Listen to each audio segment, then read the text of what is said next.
Hey, beautiful people, it's Ainika here. Welcome to an episode of Cooking with CoCo.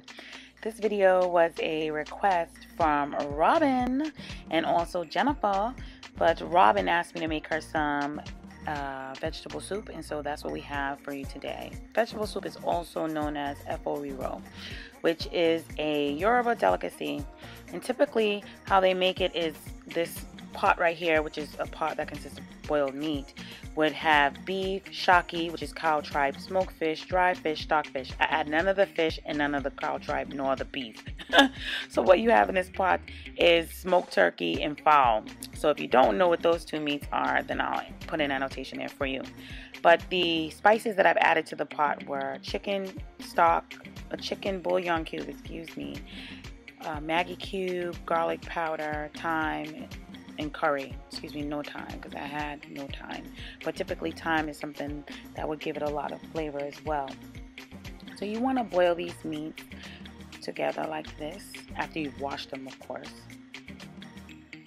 Then what you're going to do is start cutting up your vegetables, and you roughly chop them. You're going to cut these up into 4 pieces so that they can go into the blender and blend nicely together. If you wanted to make a little bit spicy, then you can add your Scotch bonnet peppers at this time as well. Seeds in. You don't take out the seeds. Typically most foods are a little bit spicy. But I added different pepper. I didn't add Scotch bonnet pepper to this particular dish at the time. Just red onion, and if you had red bell pepper, you'd also blend that in there. That's what gives it the color. So here you have the blender of the tomatoes and the red onion, and if you had bell pepper, you would add bell pepper. But I was introduced Auntie Fee, and I decided to use paprika for this particular dish. So right here, as you can see, I put some red palm oil in a pot, and what I'm going to do is I'm going to bleach the red palm oil with onions, because I'm not a huge fan of palm oil. I add about 2 tablespoons of olive oil. So you're going to mix all that together. Then you want to add your dry spices to the oil at this time so that the spices can cook and become more flavorful. I add some Maggi cubes, which are imported, and I added some curry, and I've added some paprika, because I told you guys someone introduced me, right? Yeah, she's so funny. You guys have to check out her channel. I'll put an annotation down below.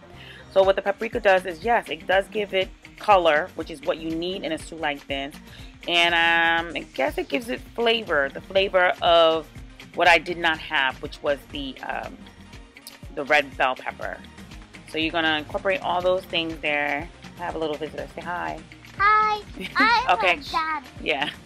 So then you're gonna add your puree mixture to the oil mixture that I showed you guys previously. You want to incorporate those 2 things together by mixing them. So that's why I have the split screen so you can see. Then I told you guys that I added some pepper later on, and I did. I added Cameroonian pepper. It has a nice flavor. It's really really rich. I like it. I thought you were going to say strong. Not too strong. Then I cleaned my pot, and I added my chicken stock back in, because I took out some of the meat bits from the chicken stock, added that back, and then that's the puree that I blended. All right, so I'm adding that tomato puree that I made over from the other pot to this pot after I cleaned it, and I'm just mixing it all together so it's incorporated well. Then it was a little too thick, so I just added some water to it to reduce it just a little bit. That looks yummy, right? Right. Then I'm tasting it to make sure it's not too salty. Do I need to add salt? If you had thyme, now is the time to add thyme, but I didn't have any more. So that's the meat that I boiled. Basically, that's the smoked turkey and the fowl. I would add fish, but I wasn't making it just from my house. And I like to make it in a seafood way where it's nothing but seafood in the pot. But because I was making it for my friends, I didn't add any stock fish or tripe or anything like that. So you just want to mix it all up. And this is one of the reasons why I like cooking with smoked turkey and fowl, because the meat does not break up. But it's still tender. Then you let that boil a little bit and get all incorporated, and you're going to add your spinach. And I also added some collard greens to this mixture as well. Just make it just ever so healthy. It can be frozen or it can be fresh. It's up to you. Once it's all mixed and incorporated and cooked a little bit, this is what it looks like. This is the final product. And this is the plate that I made for you yesterday, right, ma'am? Right. Right. So I just added some basmati rice with it, and it was oh so yummy. And I hope you all will try this at home, and I can't wait for Miss Robin and Miss Jennifer to make this for us too, right? Right. So thanks for watching CoCo and Cooking. Cooking. What's your name?